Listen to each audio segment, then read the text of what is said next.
Lors du déjeuner de famille, ma belle-fille m'a demandé: « Qu'est-ce que ça fait de ne pas être aimé? Ton mari est parti et ton fils est juste.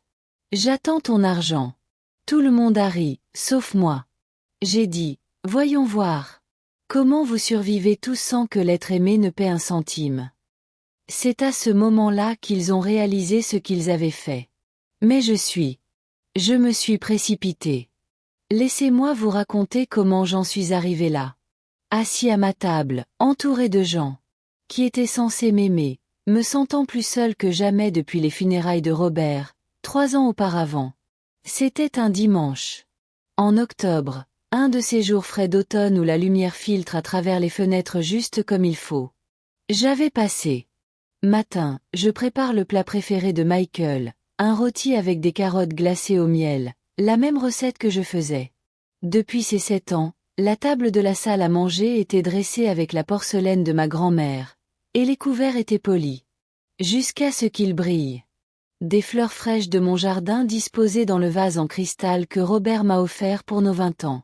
J'aurais dû me douter que quelque chose était différent quand Michael est arrivé sans son habituel baiser sur ma joue.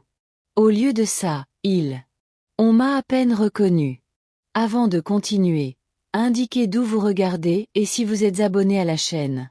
On aimerait bien voir jusqu'où notre. Les histoires se répandent.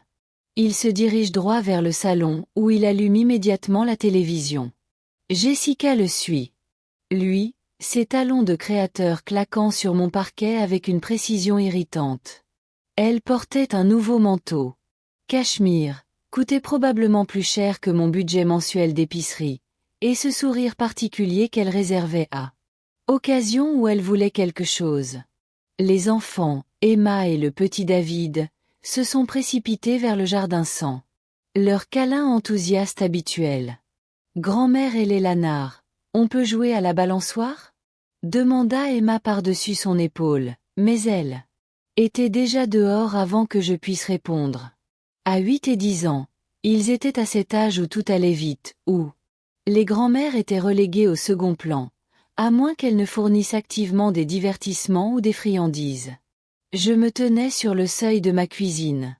Pendant un moment, regardant ma famille s'installer chez moi comme s'il s'agissait d'un restaurant qu'ils avaient choisi à contre-cœur. Michael avait ses pieds sur ma table basse, ce qui lui aurait valu un regard noir de son père. Jessica était. Elle parcourait son téléphone, poussant parfois de petits soupirs d'agacement. Les rires des enfants. Un petit bruit s'éleva de l'extérieur, le seul véritable son de joie dans la maison. Maman, quand est-ce que le déjeuner est prêt? Appela Michael. Sans quitter la télévision des yeux. Jessica a rendez-vous au spa à 15 heures. Un rendez-vous au spa. Dimanche, jour où je préparais ce repas depuis vendredi. J'achetais des ingrédients spéciaux, je m'assurais. Tout serait parfait pour notre moment familial hebdomadaire. J'ai jeté un coup d'œil à l'horloge. Il était à peine midi. J'avais prévu. On allait manger vers 13 heures, peut-être s'attarder sur le dessert, rattraper le temps perdu de la semaine. On me demandait maintenant de me dépêcher. J'ai traversé ce qui avait été le point culminant de ma semaine. Au bout d'1 heure environ, j'ai rappelé, essayant de dissimuler ma déception. Je n'entends plus rien. Peux-tu aller plus vite? Jessica apparut dans l'embrasure de la porte de la cuisine. Elle a toujours son téléphone à la main. Je ne peux vraiment pas reporter ce rendez-vous. Il m'a fallu des semaines pour obtenir ce rendez-vous. Une esthéticienne en particulier. Je l'ai regardée, debout dans ma cuisine, vêtue de ses vêtements coûteux, exigeant que je réorganisais mon repas soigneusement planifié autour de ses soins de beauté. Il y a 3 ans, lorsque Robert était mourant, ce même. Cette femme avait manqué son dernier dîner d'anniversaire à cause d'un rendez-vous similaire. Le rôti a besoin de temps pour finir de cuire. Bien, dis-je en me retournant pour vérifier le four. Mais on peut manger un peu plus tôt si besoin. Elle ne me remercia pas. Elle ne m'a jamais remercié. Au lieu de cela, elle est retournée au salon et je l'ai entendue parler à Michael d'un problème. Dans son studio de yoga, comment l'instructeur était totalement incompétent et comment elle était envisageant de passer à un cours plus exclusif. Tandis que je me déplaçais dans ma cuisine, arrosant le rôti, vérifiant légumes, je me suis retrouvée à me souvenir d'autres déjeuners du dimanche, des premières années où Michael m'aidait à préparer table, quand il me demandait comment s'était passée ma semaine, quand il me parlait de son travail, de ses espoirs, ses préoccupations. À l'époque, Jessica faisait au moins semblant d'être intéressée par la conversation. Elle posait des questions polies. Je m'occupais de mon jardin, je complimentais le repas, j'aidais à débarrasser. Mais cela s'était progressivement estompé. D'abord, Jessica avait arrêté. Elle aidait au nettoyage.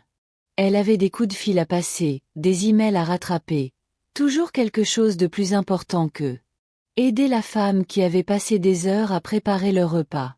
Puis, les compliments se firent plus rares, remplacés par suggestions subtiles pour améliorer les recettes. Michael a arrêté de me poser des questions sur ma semaine et de partager des détails sur sa propre vie.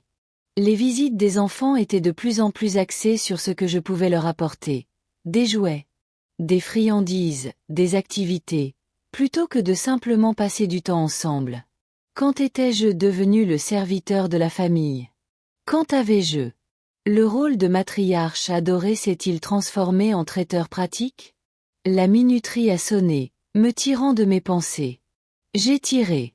Le rôti sorti du four, la viande se détachant parfaitement de l'os, les légumes caramélisés jusqu'à être dorés. La perfection. C'était magnifique, digne d'un restaurant, le genre de repas qui coûterait $50 l'assiette dans un restaurant haut de gamme. Endroit fréquenté par Jessica. Le déjeuner est prêt, ai-je crié en portant le plat de service jusqu'à la salle à manger.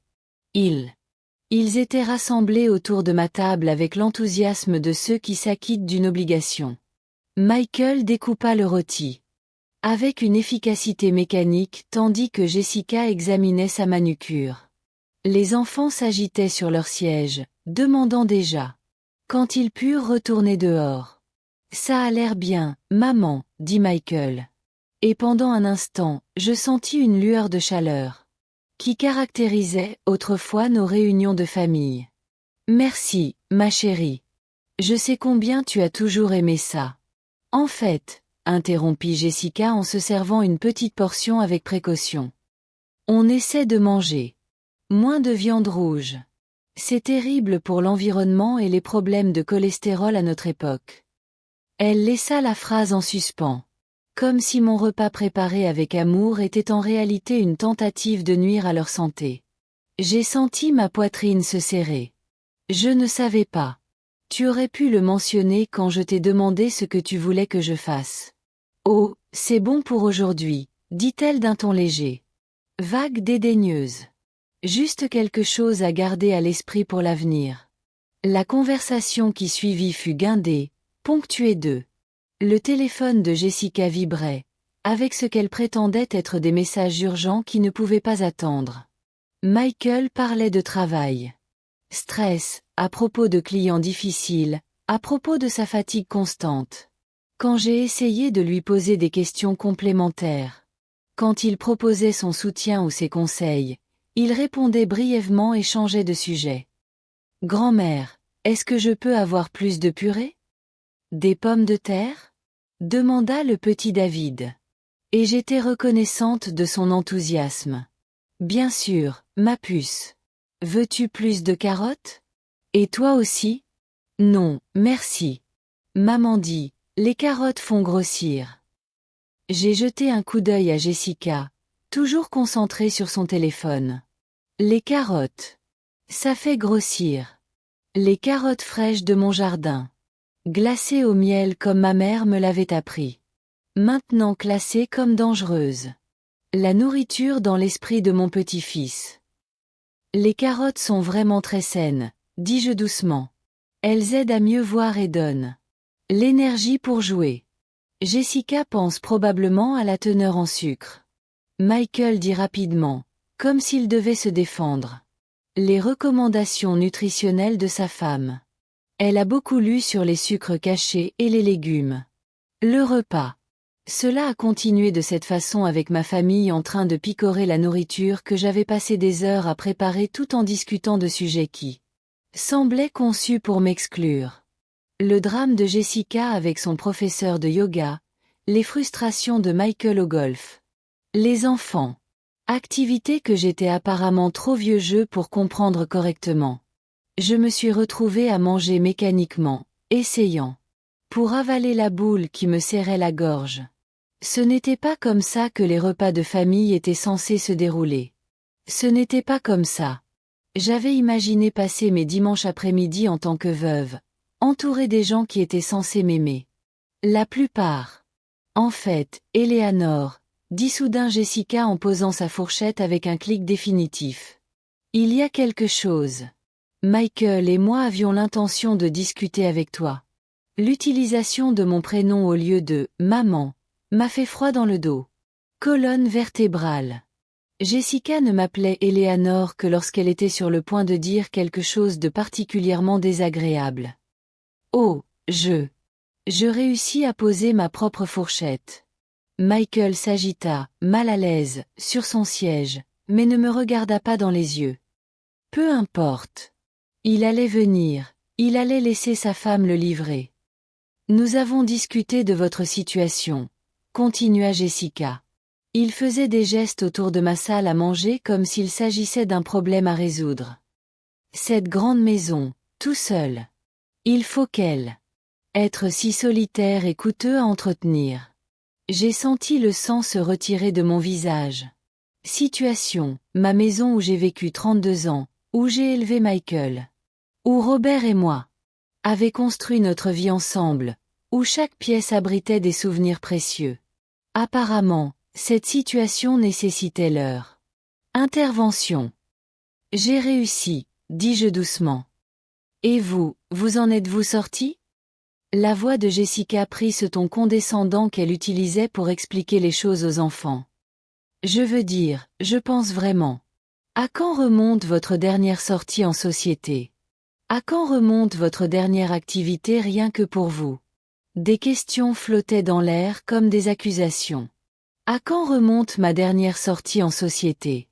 À quand remonte ma dernière sortie en société? J'avais fait quelque chose pour moi-même. En vérité, je ne m'en souvenais plus.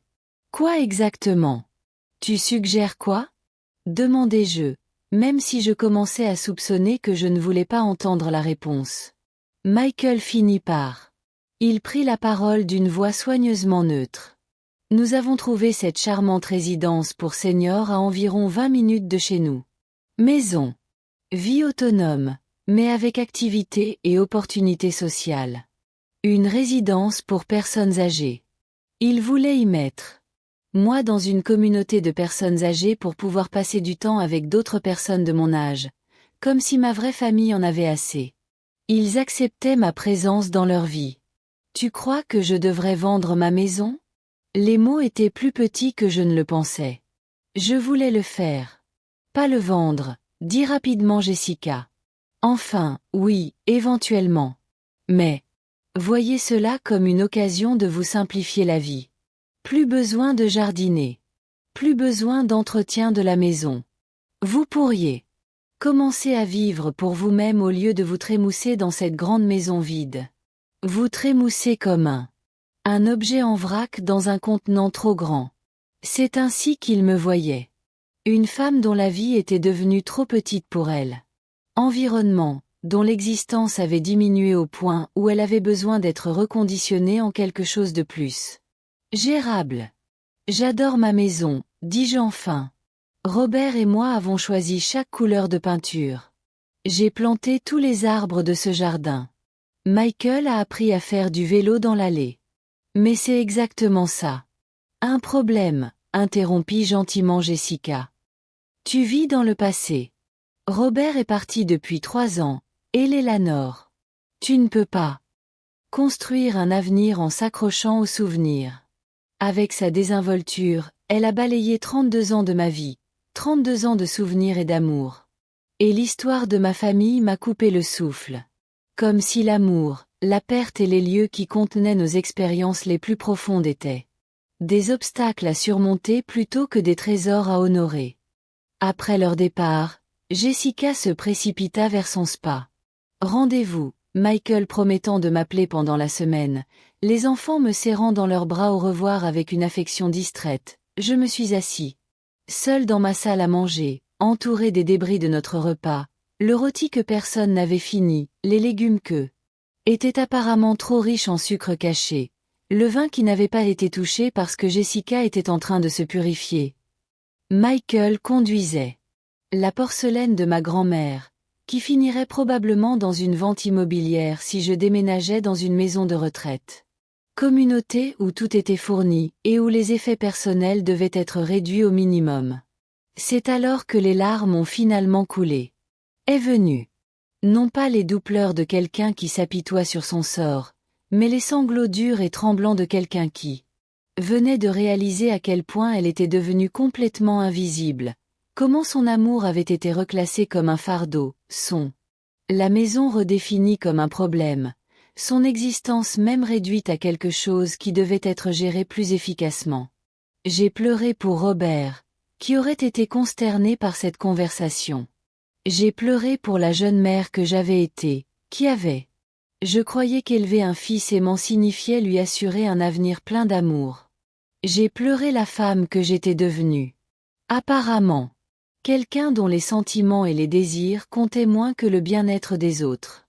Mais surtout, j'ai pleuré parce que j'ai réalisé que Jessica avait raison sur un point. J'avais vécu dans le passé.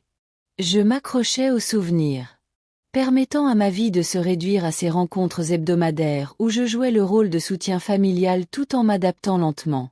Je ne voulais plus être consultée sur mon avenir. La question était, qu'allais-je faire? Alors que j'étais assis là, entouré des vestiges de ce qui aurait pu être mon dernier déjeuner traditionnel du dimanche, j'ai ressenti.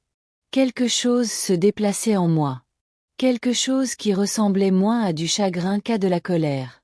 Quelque chose qui murmurait que je dois accepter cette version diminuée de moi-même simplement parce que d'autres personnes trouvent cela plus pratique.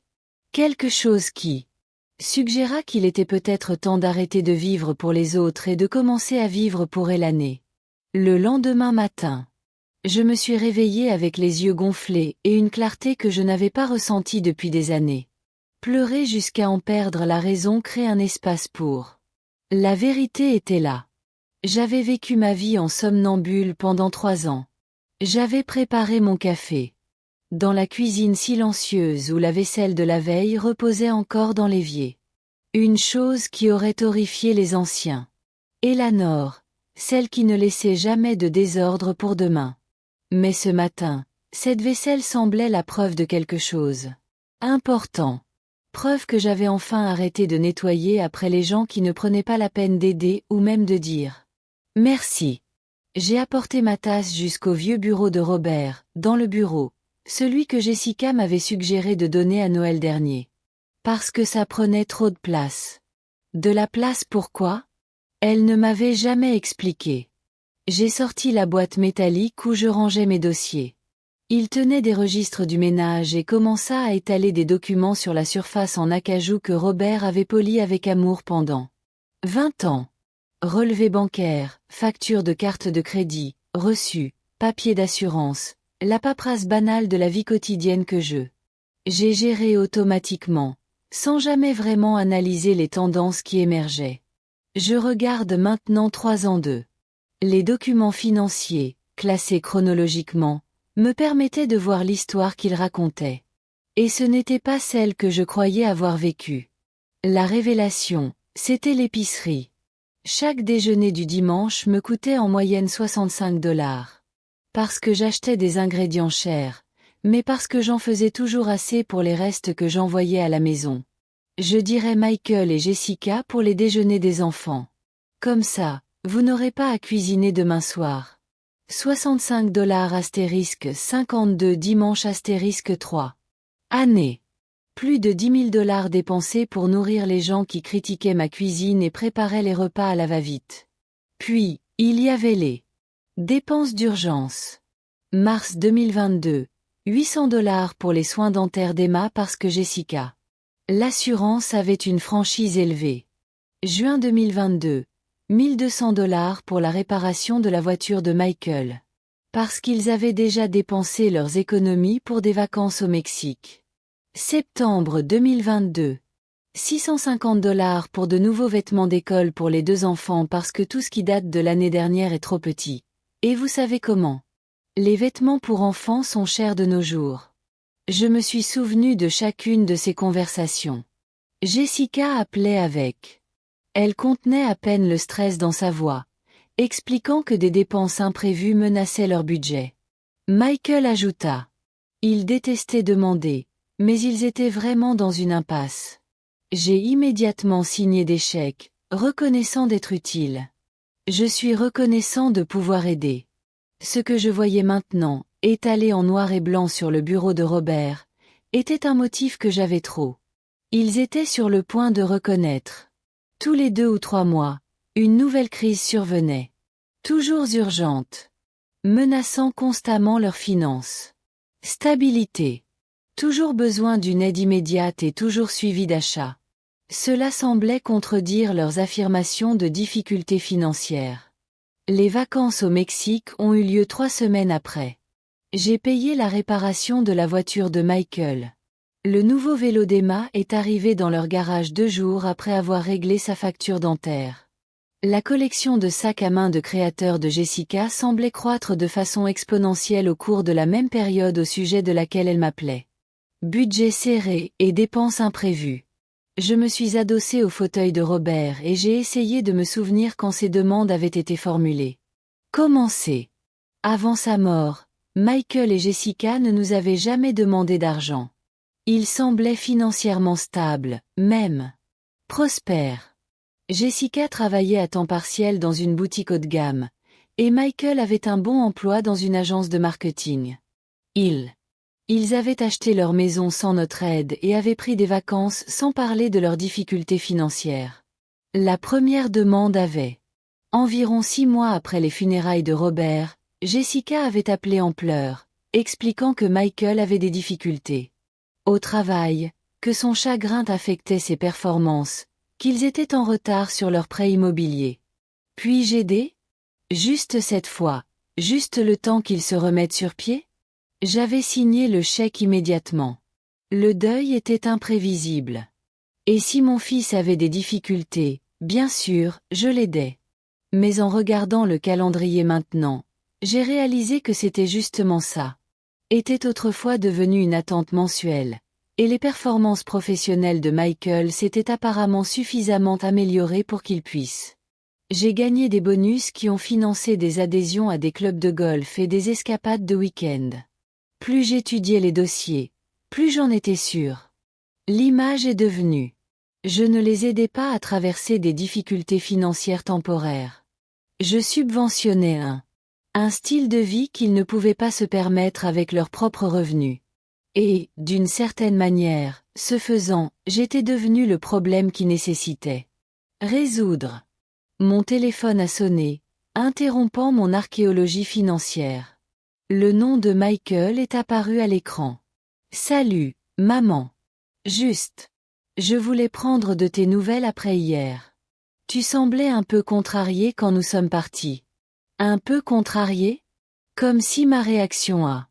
On m'a conseillé de vendre ma maison et de déménager dans une résidence pour personnes âgées, ce qui était une réaction excessive à un conseil raisonnable. Je vais bien. J'ai dit, en regardant les preuves de leur manipulation éparpillées sur le bureau. Je pensais juste à ce que toi et Jessica. Bien. Je suis contente que tu y penses. Jessica a trouvé plus d'informations sur cette communauté. Il y a une liste d'attente, mais elle connaît quelqu'un qui pourrait nous aider à vous accueillir plus tôt. Ils ont une liste d'attente, mais Jessica connaît quelqu'un. Bien sûr, elle. Bien sûr. Elle travaillait déjà en coulisses pour arranger mon avenir sans me consulter sur mon présent. Michael, dis-je prudemment. Peut-être. Je te demande quelque chose? Bien sûr, maman. Tu te souviens m'avoir demandé de l'argent pour les soins dentaires d'Emma en mars dernier? Il y avait un. Pause. Je suppose que oui. Pourquoi? Je consulte mon dossier et je vois que je t'ai donné $800 pour sa facture dentaire. Mais ensuite, quelques jours plus tard, tu as acheté à Emma un nouveau vélo qui a coûté plus de $300. Une autre pause. Plus longue cette fois. Maman. De quoi s'agit-il? Suivez-vous nos dépenses? Je suis mes dépenses. Mon argent. Et je. Il remarquait des schémas récurrents. Quel type de schéma? Sa voix, autrefois celle d'un fils inquiet, était devenue plus sur la défensive. J'ai sorti un autre relevé bancaire. En juin, tu avais besoin de $1200 pour des réparations automobiles. 3 semaines plus tard, toi et Jessica est partie au Mexique. Maman, on avait déjà payé ses vacances. Le timing était vraiment mal choisi. Donc, vous aviez de l'argent pour des vacances, mais pas pour des réparations automobiles. C'est compliqué. Vous ne comprendriez pas comment ces choses fonctionnent. Je ne comprendrais pas comment ça marche. Comme si je n'avais pas géré les finances du ménage depuis 40 ans. Année. Comme si je n'avais pas aidé Robert à bâtir un cabinet comptable prospère. Comme si j'étais une vieille dame naïve. Qui ne comprenait pas les mathématiques de base. Essaie, dis-je. Maman, je n'aime pas ton ton. Qu'est-ce qui t'arrive? Qu'est-ce qui m'a pris? La question flottait entre nous. Ce qui m'avait pris, c'était de réaliser que j'ai été traité comme un distributeur automatique de billets pendant 3 ans par des gens qui ont ensuite eu l'audace de suggérer que c'était moi qui avais des problèmes. J'essaie juste de comprendre quelque chose, ai-je dit. Hier, toi et Jessica m'avez dit que je devais vendre ma maison. Parce que je n'ai pas les moyens de l'entretenir. Mais en consultant mes registres, je constate que je vous ai déjà donné plus de $15 000. 3 ans pour diverses urgences.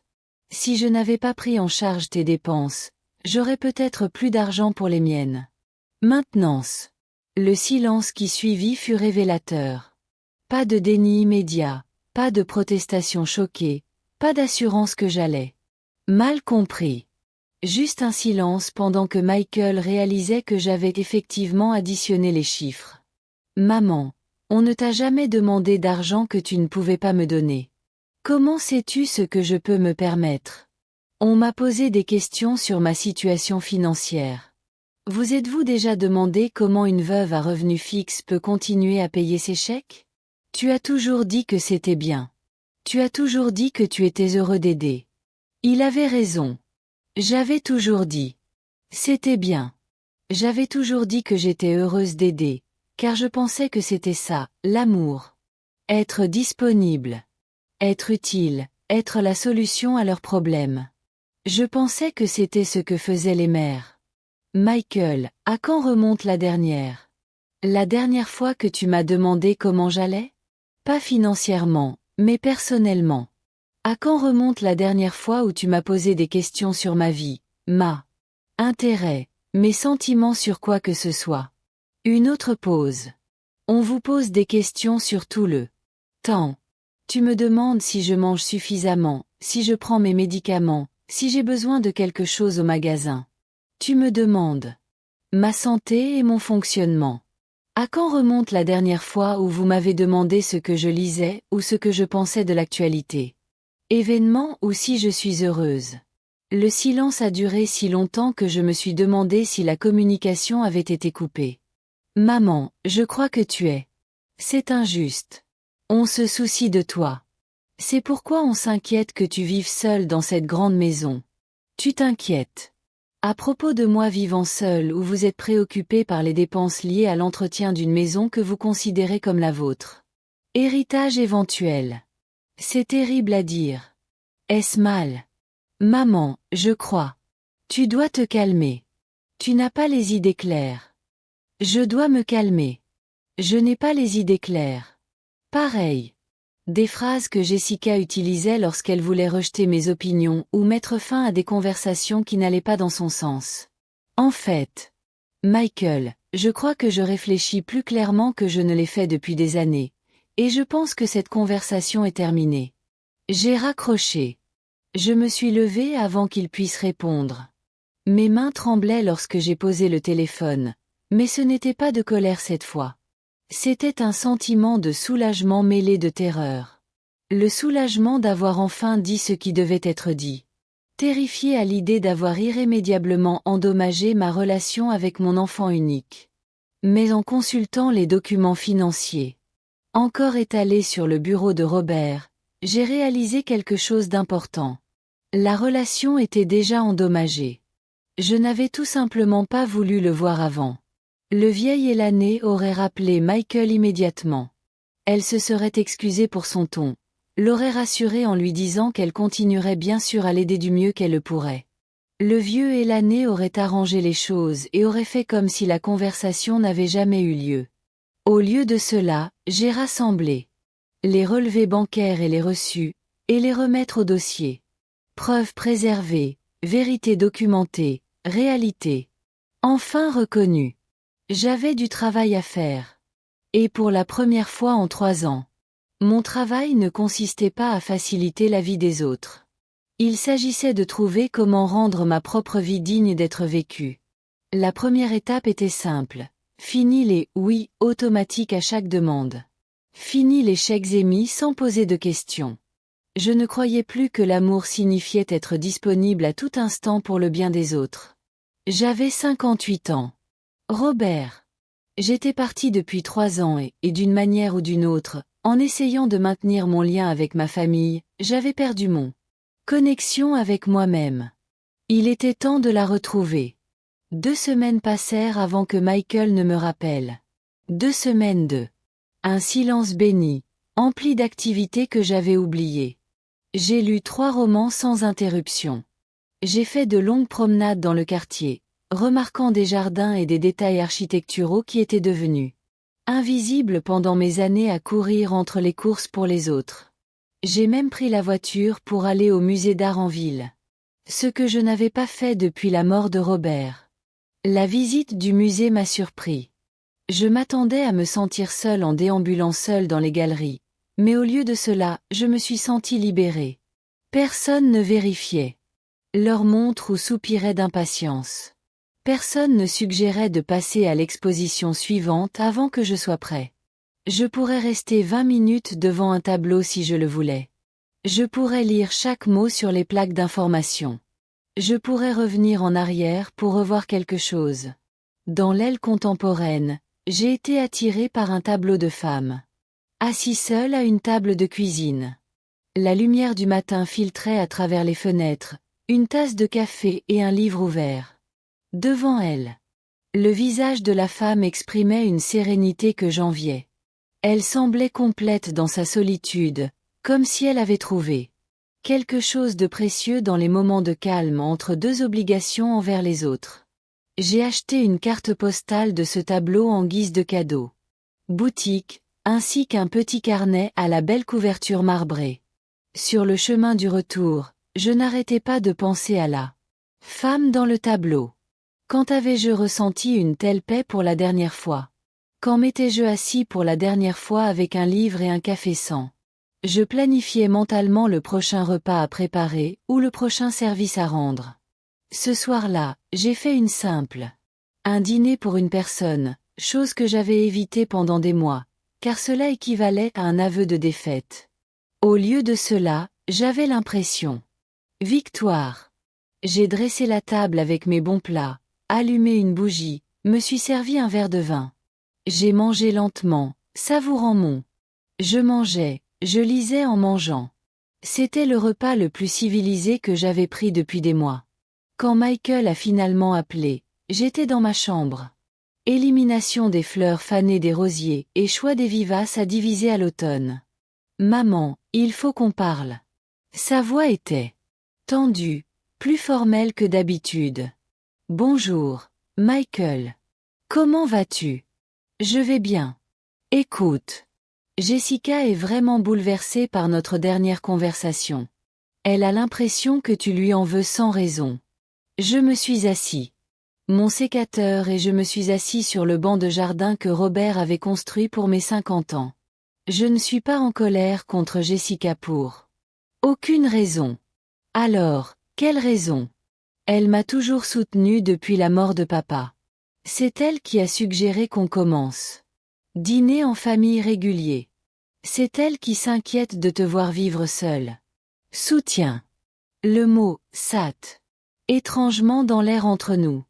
Le soutien de Jessica avait consisté à identifier les problèmes dans ma vie et proposant des solutions qui lui étaient bénéfiques.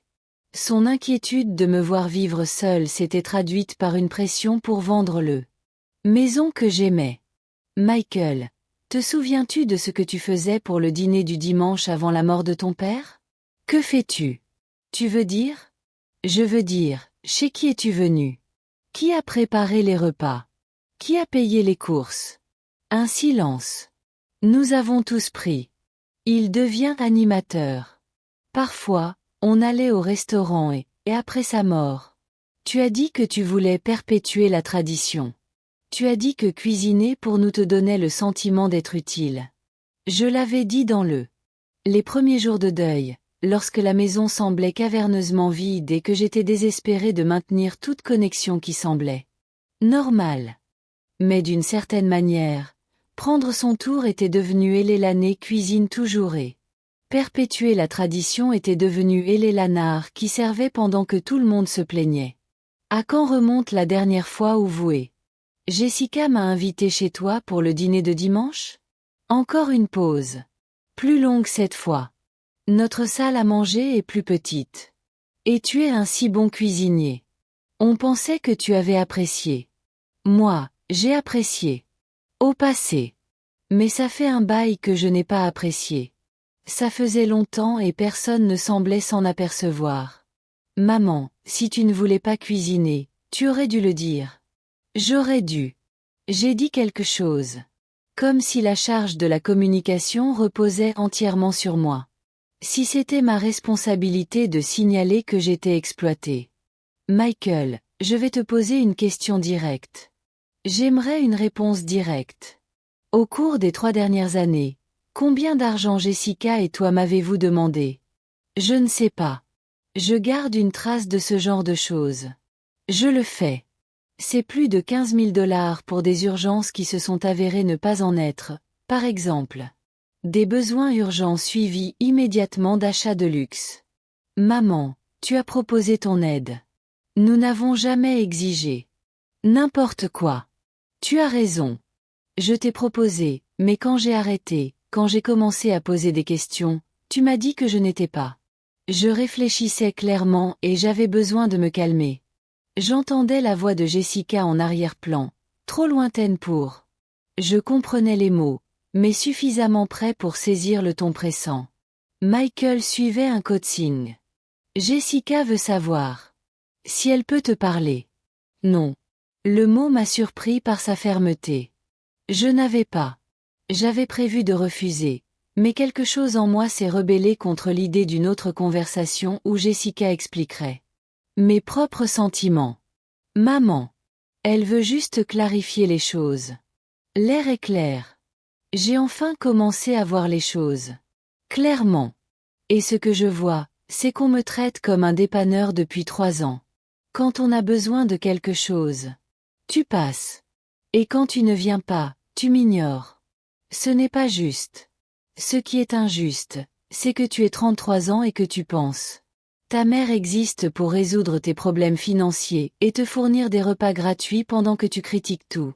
À propos de sa vie. J'entendis à nouveau la voix de Jessica, plus insistante cette fois. Michael, je vais dire quelque chose et je veux que tu m'écoutes attentivement. Je ne vais pas m'adresser à la communauté des seniors. Je vends ma maison. Et je ne vais pas continuer à être ton compte bancaire d'urgence. Maman, tu es déraisonnable. Je me montre raisonnable pour la première fois depuis 3 ans. Je vais aussi commencer à vivre ma vie au lieu de m'organiser. Mon temps libre à votre convenance. Qu'est-ce que ça veut dire? Je me suis inscrit à un cours de peinture mardi. Soirée. Ça veut dire que je m'inscris à un club de lecture qui se réunit le jeudi après-midi. Ça veut dire que je ne serai pas disponible. Chaque fois que vous avez besoin d'une babysitter, d'être seul ou de quelqu'un pour écouter Jessica se plaindre de son professeur de yoga. Le silence qui suivit fut chargé de choc. Apparemment, l'idée que j'ai des activités indépendantes, que je ne sois pas être disponible à l'infini, c'était vraiment surprenant. Maman, on s'inquiète juste pour toi. Tu t'isoles. Je ne m'isole pas. Je choisis comment occuper mon temps et mon énergie. Il y a une différence. J'ai entendu la voix de Jessica. Encore une fois, et cette fois, Michael n'a même pas fait semblant de ne pas diriger la conversation. Jessica veut savoir si tu es en colère parce que nous avons suggéré la communauté des seniors. Je suis en colère parce que tu as suggéré là. Je suis en colère parce que vous me traitez comme un problème à résoudre, au lieu d'une personne à aimer. Je suis en colère parce que tu sembles penser que perdre mon mari signifie que j'ai aussi perdu mon droit de prendre des décisions concernant ma propre vie. Nous essayons de vous aider. Vous essayez de me gérer, et j'en ai assez d'être. Après avoir raccroché, je suis resté assis dans le jardin pendant un long moment, écoutant les bruits qui avaient toujours été là, mais que j'avais cessé de remarquer pendant mes années d'inquiétude constante concernant les besoins des autres, les oiseaux s'appelant les uns les autres. Autre, la fontaine que Robert avait installée bouillonnant paisiblement, les carillons éoliens que nous avions achetés lors de notre voyage anniversaire à Oregon. Mon jardin était magnifique. Je l'avais créé au fil des décennies, j'avais choisi chaque plante, j'avais appris le nom de chaque. Les oiseaux qui m'avaient visité avaient vu les arbres grandir, de jeunes arbres à des géants abritant des abris. C'était mon sanctuaire, et j'ai failli les laisser me convaincre d'abandonner pour leur commodité. Le cours de peinture commençait le mardi suivant. Je suis arrivé tôt, inquiet à l'idée de être entouré d'inconnus, d'essayer quelque chose que je n'avais pas fait depuis les cours d'art plastique au lycée.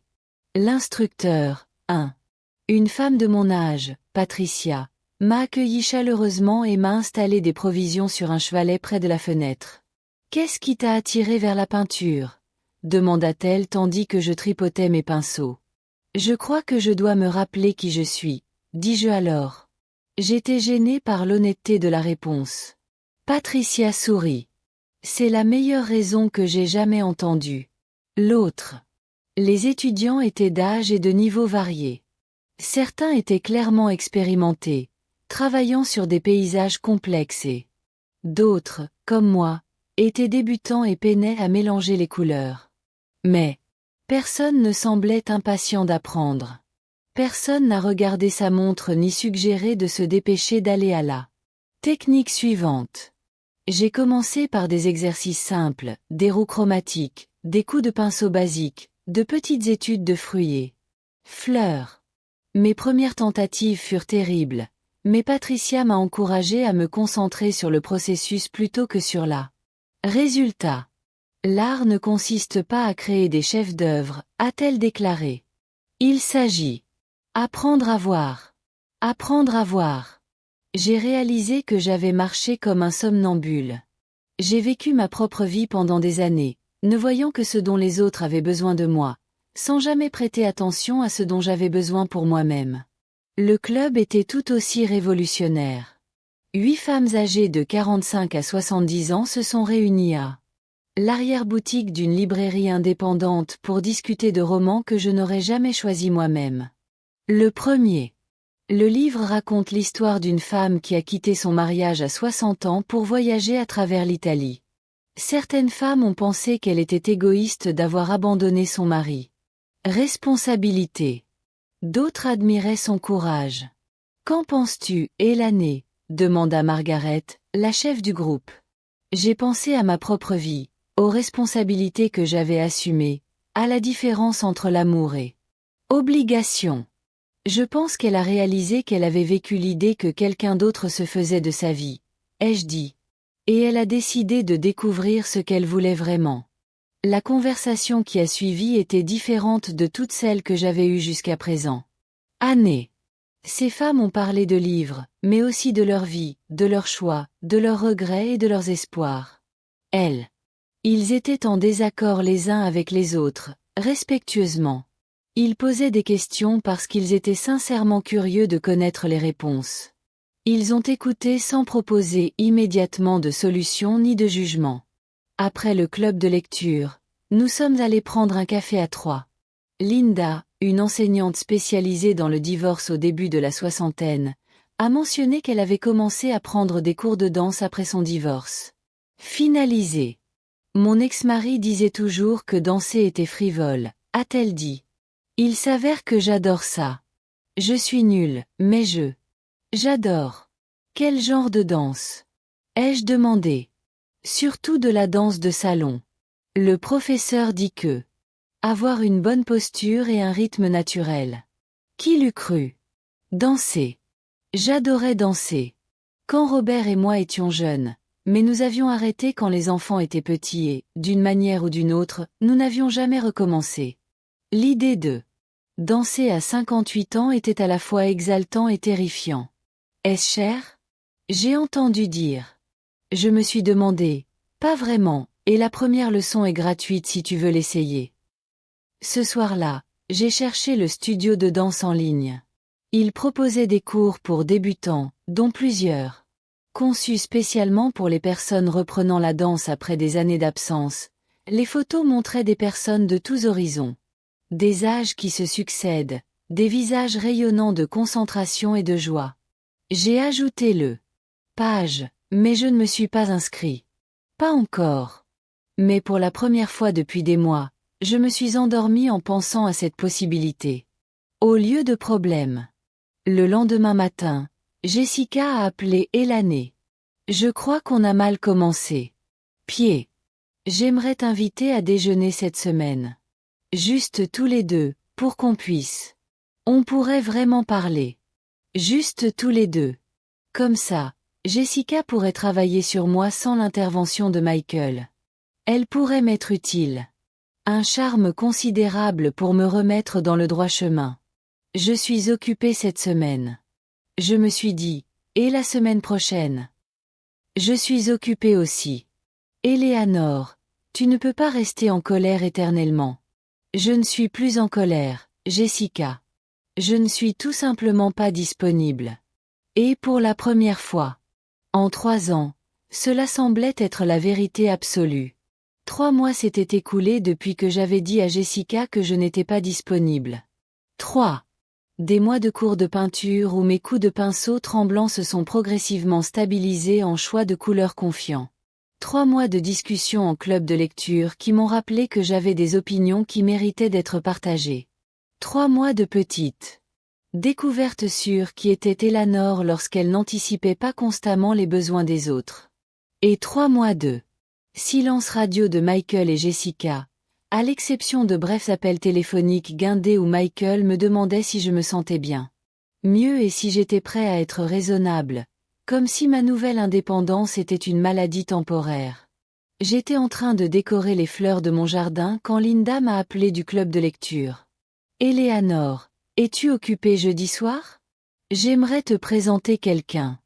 Mon estomac se serra. Malgré le plaisir. L'amitié de Linda, je n'étais pas prêt pour le matchmaking bien intentionné qui semblait être un risque professionnel d'être un femme célibataire de plus de 50 ans. Linda, je ne cherche pas vraiment à sortir avec quelqu'un. Ce n'est pas un rendez-vous. Elle a ri. C'est de la danse. Rappelez-vous, j'ai parlé des cours de danse de salon. Mon professeur me demande de vos nouvelles depuis que je lui ai parlé de nos cours. Discussion de livres.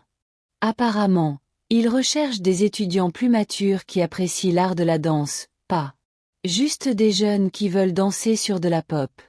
J'y pensais depuis longtemps. Semaines, mais je n'avais pas trouvé le courage de franchir le pas. L'idée d'apprendre quelque chose de complètement nouveau à 58 ans. C'était à la fois exaltant et terrifiant. Que porterais-je? Je n'ai pas de chaussures de danse, mais des chaussures confortables avec semelles lisses pour le premier cours. Ensuite, si vous le souhaitez, vous pourrez investir dans des chaussures de danse adaptées. Elané James. Vraiment merveilleux. Ziz, il enseigne depuis 30 ans et il a ce don de rendre tout le monde gracieux. Même les débutants absolus. James. Ce nom évoquait l'image d'un gentleman aux cheveux argentés, probablement vêtue d'un 3 pièces. Costume et appelait les femmes « chères ». Mais l'enthousiasme de Linda était contagieux, et j'ai réalisé que je m'étais trouvé des excuses pour semaine au lieu de simplement essayer quelque chose qui pourrait me plaire. Bon, je me suis entendu dire, mais si je me ridiculise, je suis. Jeudi soir, je me trouvais devant le studio de danse Harmonie, à regarder des couples défiler devant des fenêtres au mouvement d'une élégance incroyable. À travers la vitre, je pouvais voir un homme grand aux cheveux grisonnants. Il montrait une séquence de virages à un groupe d'étudiants. Ses mouvements étaient fluides et précis, mais ce qui m'a frappé, c'est son patience.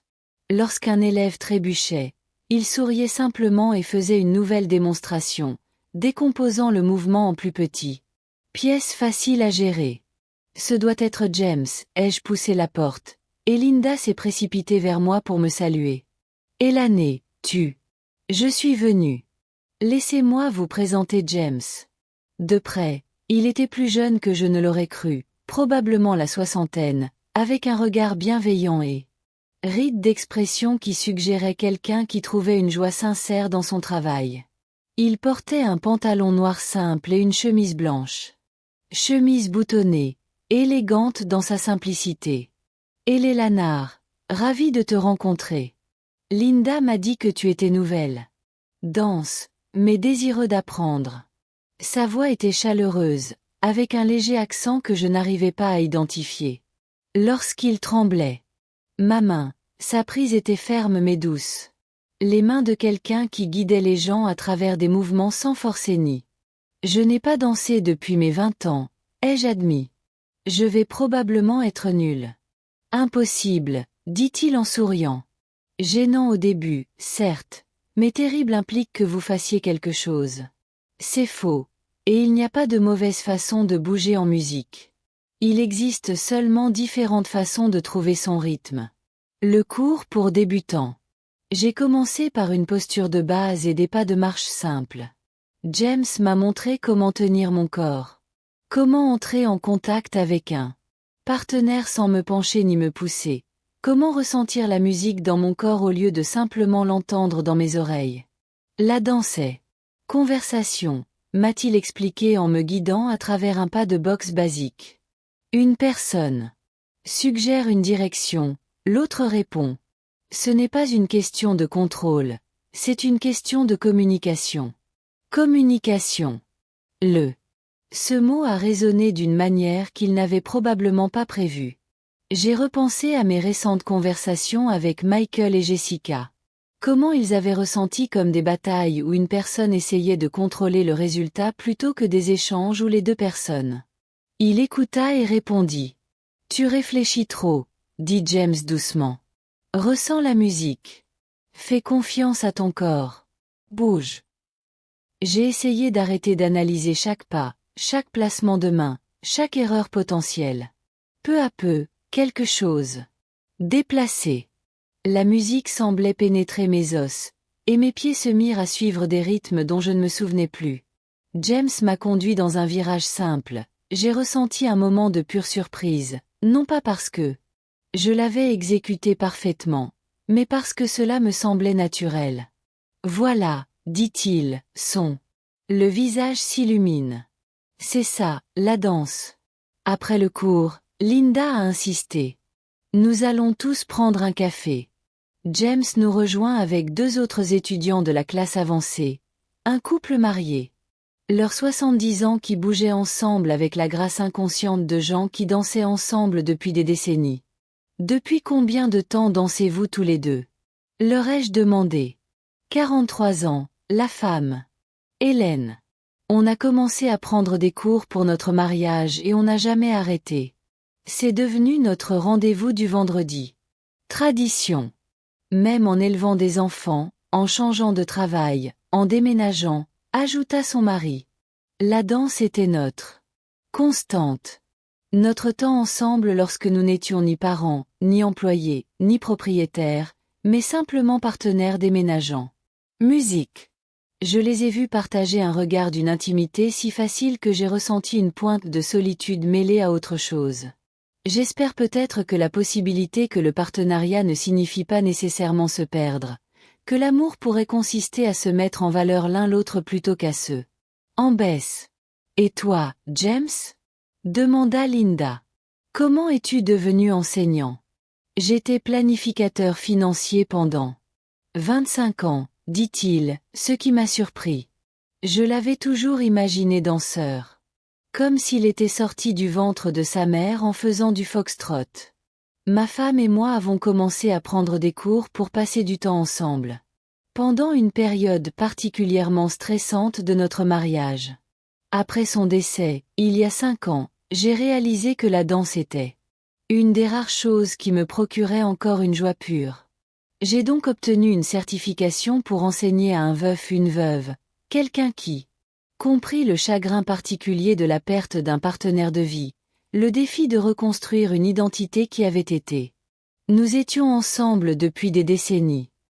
Je suis désolé pour votre perte, dis-je. Merci. Margaret aurait adoré voir de nouveaux danseurs. Découvrez ce que nous avons découvert ensemble. Elle disait toujours que la danse lui avait appris à faire confiance, à suivre parfois, à diriger parfois, et savoir faire la différence. Faire confiance, suivre, diriger, savoir faire la différence. J'ai réfléchi à la façon dont j'ai passé les 3 dernières années à suivre l'exemple de Michael et Jessica sans poser de questions, en faisant confiance à leur évaluation de ma vie, de mes besoins, mes capacités. J'ai réfléchi à la façon dont j'avais progressivement appris à reprendre ma vie en main, à me fier à mon propre jugement, de ce qui m'apportait du bonheur. Sur le chemin du retour, je me suis surpris à fredonner la musique du cours. Mon corps était encore. Je me souvenais de la sensation de bouger en harmonie avec une autre personne. Cela faisait des années que je n'avais pas ressenti ce genre de choses. La joie physique, cette sensation de mon corps comme autre chose qu'un simple moyen d'accomplir des tâches. De retour à la maison. J'avais un message de Michael sur mon répondeur. Maman, c'est moi. Regarde, c'est l'anniversaire de Jessica. C'est le week-end prochain, et on organise une petite fête. Juste en famille. Emma et David veulent vraiment que tu viennes. Et franchement, je pense qu'il est temps de dépasser cette gêne. Tu peux me rappeler? C'est l'anniversaire de Jessica. Un ordre. Performance déguisée en invitation. Les sentiments des enfants étant utilisés comme levier pour assurer mon obéissance. Le vieux et l'aîné auraient rappelé immédiatement, auraient proposé d'apporter un plat, auraient passé la semaine à se demander quel cadeau acheter, et Jessica serait-elle satisfaite de mes efforts? J'ai donc effacé le message et pris un bain chaud. Je me suis trempée dans de la lavande. Au parfumé, et j'ai pensé à la conversation que j'avais eue avec James sur le fait de diriger et de suivre, sur la confiance et communication. J'ai pensé à Hélène et à son mari. 43 ans de vendredi soir. Danse. 43 ans à se choisir encore et encore. Je n'ai pas rappelé Michael ce soir-là, ni le lendemain, ni le lendemain, je suis allée à mon club de lecture du jeudi, où nous avons discuté d'un roman sur une femme qui avait appris à naviguer. À 65 ans. Je suis allée à mon cours de peinture du mardi où je travaillais sur un paysage de mon jardin qui commençait en fait pour ressembler à un jardin. J'ai fait mes courses pour acheter les ingrédients que je voulais cuisiner, et non les repas que j'étais obligée de préparer. Fournir. Samedi, alors que la fête d'anniversaire de Jessica avait vraisemblablement lieu. J'ai suivi un cours de danse intermédiaire. James m'avait invité à essayer, me laissant entendre que j'étais prêt pour des cours plus complexes. Rythme et tournure. Vous avez une musicalité naturelle, avait-il déclaré après la performance de jeudi. Leçon. Vous apprendrez à vous fier à votre instinct au lieu de trop réfléchir à chaque mouvement. Le cours intermédiaire était plus difficile avec des séquences plus longues et des motifs plus complexes, mais c'était aussi plus satisfaisant. James m'a guidé à travers une séquence qui impliquait de multiples virages et changements de direction. Je me sentais compétent d'une manière que je n'avais pas fait ça depuis des années. Veux-tu répéter cette séquence au bal de vendredi prochain? demanda-t-il. Après avoir réussi une danse sociale particulièrement complexe.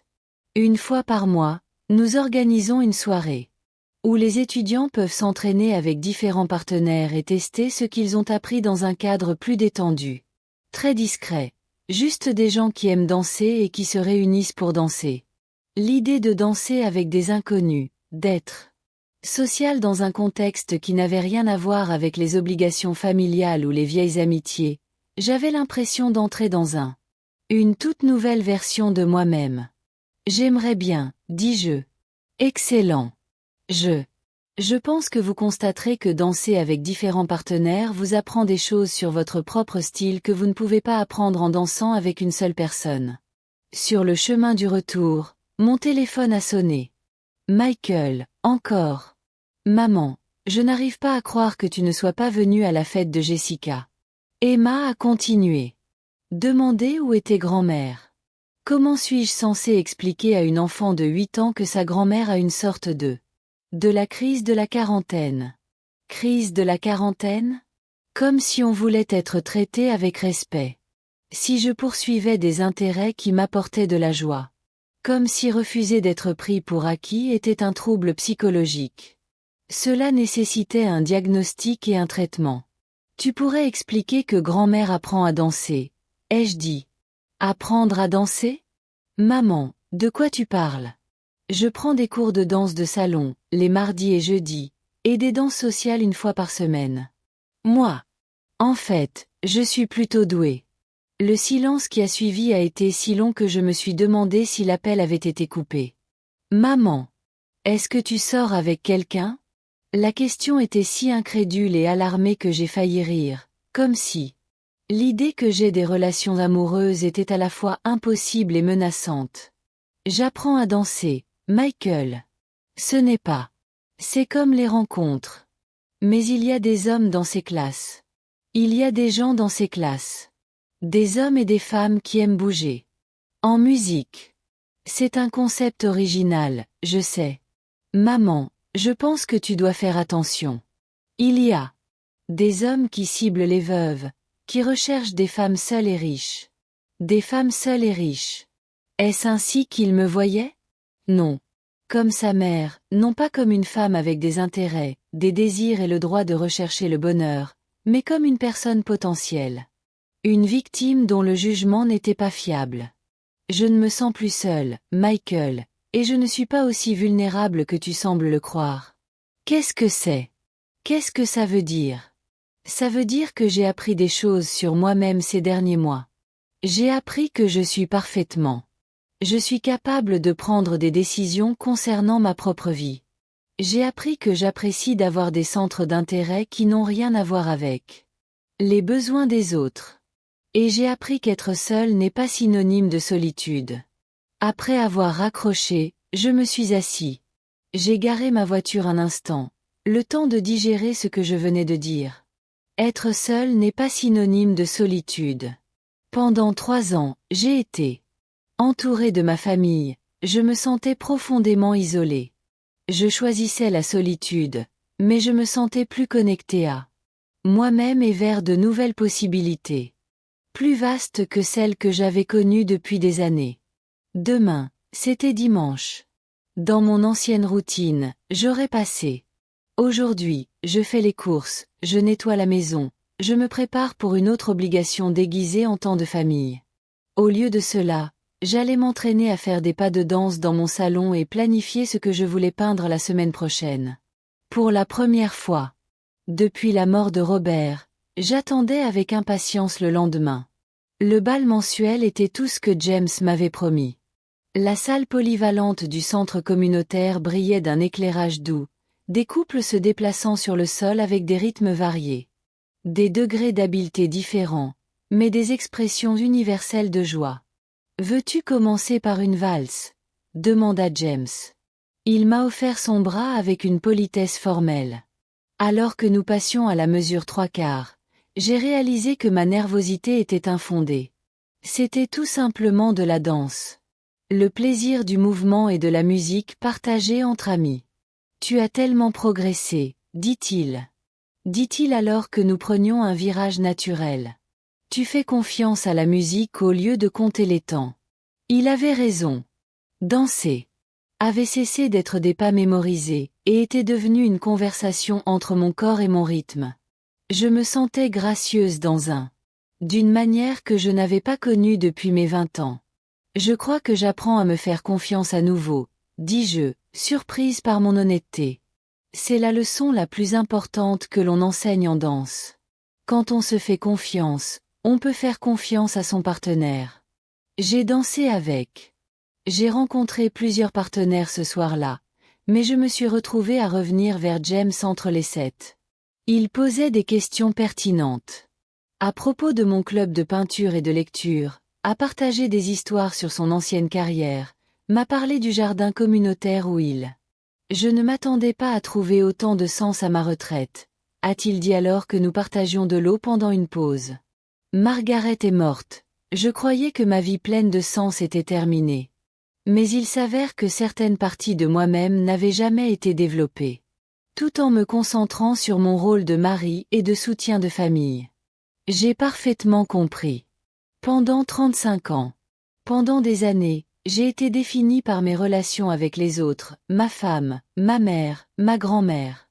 L'idée que je pouvais avoir des aspects inconnus de ma personnalité ne m'était jamais venue à l'esprit jusqu'à ces derniers mois. Que pense ta famille de tes nouveaux centres d'intérêt ? Demanda-t-il. Ils pensent que je suis en pleine dépression. Son fils pense que vouloir son indépendance à 58 ans est une forme d'instabilité mentale. James hocha la tête d'un air entendu. Ma fille a traversé une période similaire lorsque j'ai commencé à enseigner. Elle n'arrêtait pas de me demander quand j'envisagerais sérieusement la retraite. Je pense que les enfants adultes ont parfois plus de mal à s'adapter aux changements de leurs parents que ces derniers. Comment avez-vous fait? Comment gérer ça? J'ai continué à vivre ma vie et je l'ai laissé s'adapter à son rythme. Finalement, elle a compris qu'un père heureux valait mieux qu'un père contrôlé. La soirée s'est terminée par un lent foxtrot et j'ai senti plus paisible que je ne l'avais été depuis des mois. Ce n'était pas vraiment de l'amour, mais c'était une connexion. Un véritable partenariat, je le voulais. L'oubli était possible. En arrivant à la maison, j'ai été surpris de voir les lumières allumées dans ma cuisine. J'ai tout éteint. Avant de partir. En m'approchant de la porte d'entrée, j'ai aperçu une silhouette familière se déplacer à l'intérieur. Michael, il a utilisé sa clé de secours pour entrer, ce qu'il n'avait pas fait depuis les premiers jours qui ont suivi la mort de Robert. J'ai trouvé lui à ma table de cuisine, entouré de papiers et de cartons de dossiers de mon examen financier d'il y a quelques mois. Des documents qui avaient. J'ai révélé le schéma de leur demande et mon obéissance automatique. Il faut qu'on parle, a-t-il dit sans regarder. En haut. Tu dois partir. Tu n'as pas la permission d'être chez moi. Je suis mon fils. Je n'ai pas besoin de permission pour me soucier de ton bien-être. Tu as absolument besoin de permission pour entrer dans mon. Quand je ne suis pas là, je peux aller chez moi et consulter mes papiers personnels. Ces documents financiers, maman. Je suis inquiet. À propos de vos décisions. J'ai commencé à rassembler les documents éparpillés. Quelles seraient ces décisions? Vous avez passé de l'argent pour des choses futiles, des cours de danse, du matériel d'art, et vous ne nous aidez plus quand on en a besoin. Des choses frivoles. Mes nouveaux centres d'intérêt, les activités qui m'avaient apporté plus de joie en 4 mois quand. Ces 3 années ont été frivoles. Michael, j'ai 58 ans. Je suis financièrement stable et je suis mentalement compétent. J'ai le droit de dépenser mon argent pour ce qui me rend heureux. Qu'en est-il de ma famille? Obligation? Aider les gens que vous aimez? Et s'ils m'aidaient? Penser à mon bonheur, me traiter avec respect. Au lieu d'un distributeur automatique? Michael se leva, le visage rouge de colère. Est-ce à cause de ce professeur de danse? Jessica. Il a dit. Tu étais probablement manipulée par un homme qui en voulait à ton argent. Bien sûr, Jessica avait semé cette graine. James ne m'a jamais demandé. Tout sauf une danse, contrairement à certaines personnes que je connais. James, tu l'appelles par son prénom. Moi, je suis Surin. Je m'appelle par mon prénom avec tous mes amis, Michael. C'est ça, l'amitié. Maman, tu es une veuve de 60 ans. On ne peut pas se faire de nouveaux amis comme à l'université. J'ai 58 ans et je peux me faire des amis à l'âge que je veux. Pourquoi? C'était une menace pour toi? Il a cherché une réponse qui ne révèle pas la vérité. Que mon indépendance était menacée. Leur accès à mes ressources. J'ai trouvé autre chose en parcourant vos papiers, dit-il en sortant une enveloppe en papier craft que je ne reconnaissais pas. Elle était dans le tiroir du bureau de papa. Mon sang s'est glacé. J'avais fouillé le bureau de Robert. Soigneusement après sa mort. Où l'as-tu trouvé exactement? Collé au fond du tiroir du bas. Je cherchais. Documents importants. Il ouvrit l'enveloppe et en sortit plusieurs feuilles écrites de la main de Robert. Des lettres datées de les mois précédant sa mort. Ces papiers t'étaient adressés, maman. Je pense que papa voulait que tu les retrouves. J'ai pris les papiers. Avec des mains tremblantes. L'écriture familière de Robert flottait devant mes yeux. Ma chère Éléanore, commençait la première lettre. Si tu lis ceci, je suis parti. Et j'espère que ces mots te trouveront quand tu en auras le plus besoin. Je me suis effondrée sur une chaise. Pourquoi Robert aurait-il caché des lettres de moi? Je connais notre fils, continuait la lettre. Je l'aime, mais je connais son faiblesse. L'influence de Jessica n'a pas toujours été positive, et je m'inquiète. Comment il pourrait te traiter après mon départ? Tu as toujours été trop généreux, trop prompt à sacrifier tes propres besoins. Je veux que tu te souviennes de qui tu es. Mes mains tremblaient. Robert avait vu ce que j'avais ignoré. Il avait reconnu la dynamique qui allait émerger après sa mort. Vous n'êtes pas seulement une mère ou une veuve, poursuivait la lettre. Vous êtes Éléanore, intelligente, créative, capable d'apporter de la joie à soi-même et aux autres. Tu mérites d'être aimée pour ce que tu es, et non pour ce que tu peux apporter. Ne te laisse pas rabaisser. Tu as tellement de valeur. Plus que tu ne le penses. Des larmes coulaient sur mon visage. Robert le savait. Il avait essayé de préviens-moi, prépare-moi. J'ai levé les yeux vers Michael. Pourquoi ne me les as-tu pas donnés il y a 3 ans? Je les ai trouvés ce soir. Étaient cachés. Tu étais déjà allé dans ce bureau. Quand as-tu vraiment trouvé ça? Le silence m'a tout dit. Tu les as trouvés plus tôt et tu as choisi de ne pas me les donner. Tu le savais, murmurai-je. Tu as trouvé ces lettres et tu me les as cachées. Maman, je ne voulais pas te contrarier. Tu étais en deuil et papa était malade. Quand il les a écrits, il ne pensait pas clairement. Il pensait plus clairement que n'importe lequel d'entre nous. Il voyait exactement ce que. Il a essayé de m'en protéger. Je me suis levée, serrant les lettres. Je veux que tu partes maintenant. Maman. Parlons-en de manière rationnelle. Il n'y a rien de rationnel à ce qu'un fils cache les lettres de son père mourant. Sa mère en deuil. Sors. Ces mots venaient du plus profond de moi. De là où l'amour de Robert et mon amour retrouvé. Les forces convergeaient. Sors de chez moi et ne reviens que si on t'y-invite. Michael prit sa veste et se dirigea vers la porte, fit demi-tour avant de partir. Quand tu seras prêt à être raisonnable, quand tu seras prêt à mettre la famille d'abord, encore une fois, appelle-moi. Après son départ, j'ai lu les lettres de Robert à la lueur d'une lampe. Dans la dernière, il avait écrit quelque chose qui m'a fait pleurer et rire. J'espère que tu danseras à nouveau, Éléanore. J'espère que tu te souviendras de ta beauté. Quand tu bouges au rythme de la musique, j'espère que tu trouveras quelqu'un qui comprendra ce que j'ai toujours vu, que tu es extraordinaire. Robert. Il avait voulu que je danse. Il avait voulu que je trouve la joie, que je découvre ma force, que je refuse d'être diminué. Ces lettres. Ce n'étaient pas seulement des messages du passé.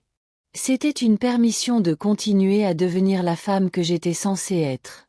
Demain, j'appellerai James pour lui demander s'il aimerait dîner avec moi avant le cours de danse de la semaine prochaine. Non pas parce que je cherchais une relation amoureuse, mais plutôt la compagnie de quelqu'un qui me considère comme une personne à part entière. Pour la première fois depuis la mort de Robert, je me suis sentie vraiment libre. 1 an plus tard. Ma cuisine un dimanche matin, non pas en train de préparer un repas pour des membres ingrats de la famille, mais en train de préparer du café pour James, qui lisait le journal dans ma véranda. La lumière du matin filtrait à travers les fenêtres que j'avais fait nettoyer par un professionnel. Un petit luxe que je m'étais permis sans culpabilité ni justification. L'année écoulée s'était déroulée comme une danse lente et belle. James et moi étions passés de la camaraderie à quelque chose de plus profond, fondé sur une complicité mutuelle. Respect et affection sincère plutôt que besoin ou commodité. Il conservait toujours son propre appartement en face de ville, et j'appréciais à la fois nos moments ensemble et ma solitude. Nous avions appris à diriger et à suivre à parts égales, comme il me l'avait appris sur la piste de danse. Et l'année, lança-t-il depuis la véranda. Il y a quelque chose dans le journal. Tu devrais peut-être voir. J'ai apporté mon café là où il était assis, entouré de l'édition du dimanche étalée sur la table en verre que Robert avait fabriquée il y a des années. James désigna une petite annonce dans la section « Mes amis ». Michael Harrison et Jessica Harrison ont annoncé leur séparation et leur divorce imminent. Ils ont souhaité préserver leur intimité. Cette période difficile. Je fixais les mots, ressentant un mélange complexe d'émotions. Tristesse pour les enfants. Certes, mais aussi avec un étrange sentiment d'inévitabilité. Sans mon soutien financier pour apaiser leurs difficultés fondamentales. Incompatibilité, sans bouc émissaire à blâmer pour leurs problèmes, ils avaient finalement été obligés d'affronter la réalité de leur relation. Qu'en penses-tu? Demanda James doucement. Inquiet pour Emma et David. Ils ont dit cela honnêtement, mais sans surprise. Ils ont bâti leur vie sur les ressources des autres, puis ont éprouvé du ressentiment envers eux. Pour ne pas en avoir dit plus. Le téléphone a sonné avant que James puisse répondre. J'ai failli. Je n'ai pas répondu. Les dimanches matins étaient précieux pour moi, maintenant, mais quelque chose m'a fait décrocher. Maman. La voix de Michael était. Je suis épuisée. Je sais que je t'ai dit d'appeler quand tu serais prêt à être raisonnable, mais je pense que c'est peut-être moi qui. Quelqu'un qui doit être raisonnable maintenant. Je me suis installée sur la chaise en face de James, qui a serré ma main libre. Avec soutien. Que se passe-t-il, Michael? Jessica et moi divorçons. Nous venions depuis un moment, mais la pression financière nous a empêchés de maintenir le style de vie auquel nous étions habitués. Ma maison est en voie de saisie. J'emménage dans un petit appartement et les enfants passeront les week-ends avec moi. J'avais l'impression.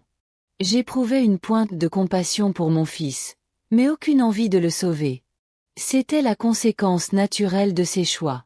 Désolé que tu traverses cette épreuve. Maman, j'ai repensé à ces lettres de papa, à ce qu'il a écrit, à ce que tu as dit. Nuit. Je crois que je n'ai peut-être pas été le fils que tu méritais.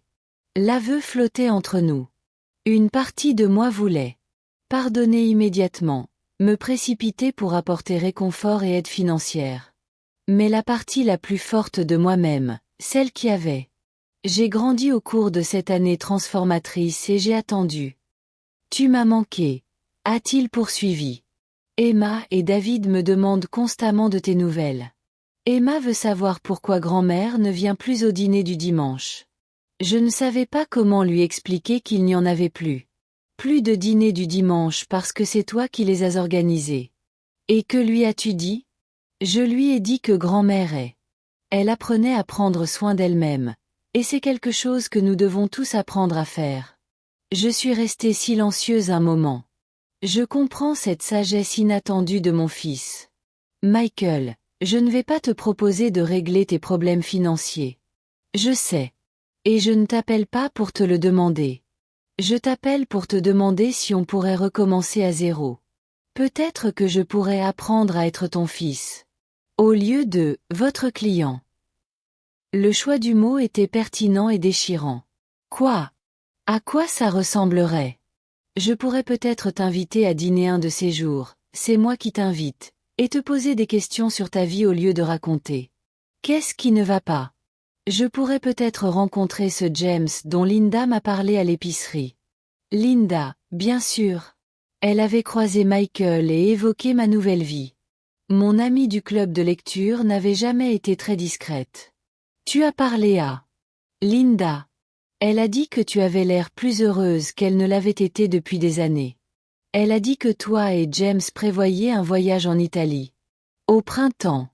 James et moi avions effectivement prévu un voyage en Toscane, ce qui aurait été. C'était impossible quand mes ressources étaient constamment détournées vers des urgences familiales. L'idée de marcher. Traverser les vignobles toscans avec quelqu'un qui appréciait ma compagnie autant que j'appréciais la sienne m'a rempli d'impatience. Nous préparons ce voyage, ai-je confirmé.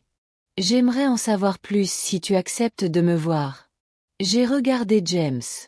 Il hocha la tête d'un air encourageant. Il avait suffisamment entendu parler de mon histoire familiale pour comprendre l'importance de cette conversation.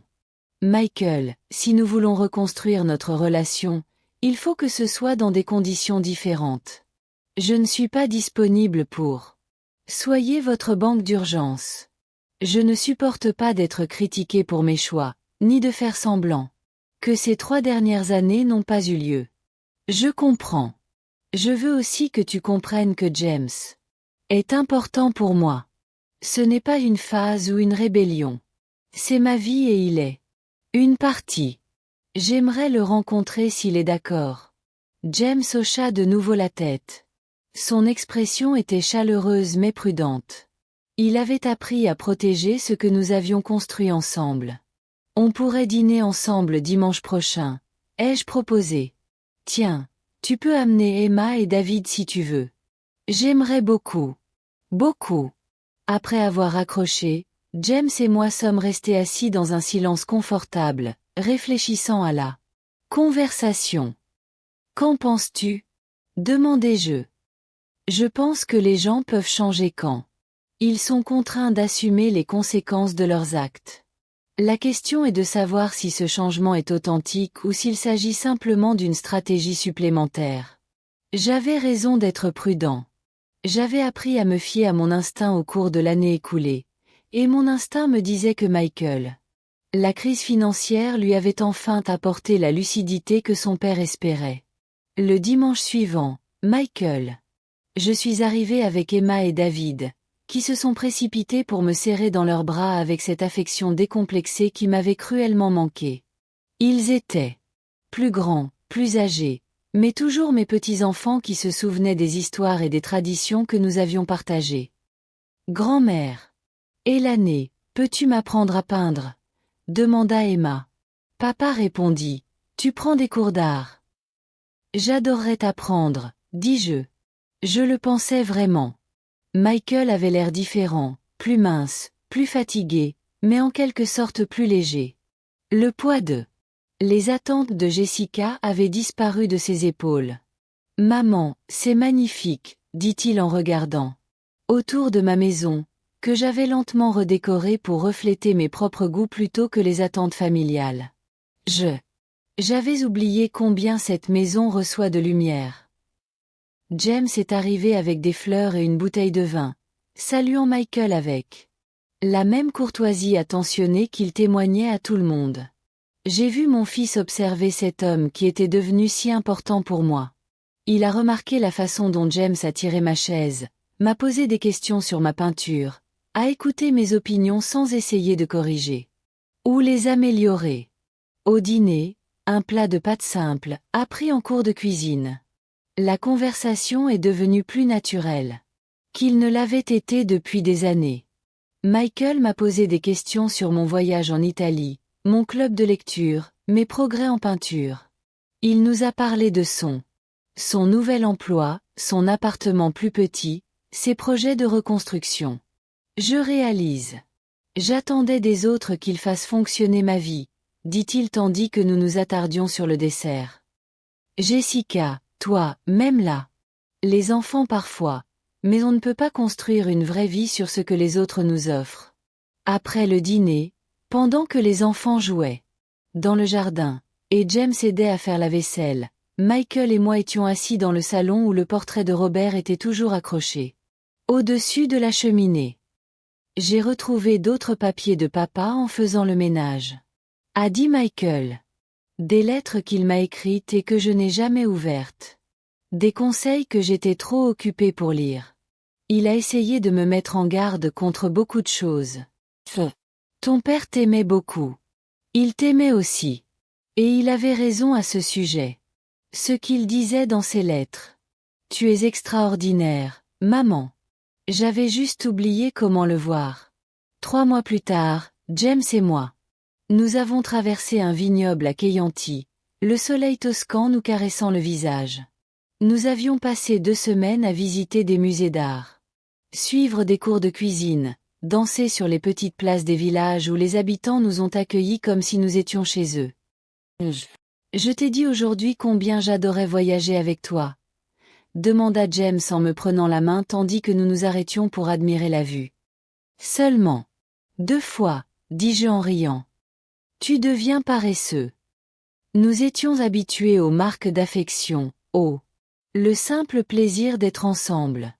Ce que nous éprouvions n'était pas la passion désespérée de la jeunesse, mais quelque chose de plus, peut-être, précieux. Un partenariat fondé sur le respect, des intérêts communs et un réel plaisir dans le bonheur de chacun. Le téléphone vibra, un SMS arriva. Michael envoyait une photo d'Emma à son premier cours d'art, pinceau à la main. Elle a le visage sérieux et concentré. Elle dit de dire à grand-mère Eleanor que peindre est plus difficile qu'il n'y paraît, mais plus amusant que tout. Le message disait. J'ai montré la photo à James et nous avons tous les deux souri en voyant les éclaboussures de peinture d'Emma. Enthousiasme. Elle te ressemble, dit-il. Elle se ressemble. C'est le meilleur. Ce à quoi tout le monde peut ressembler.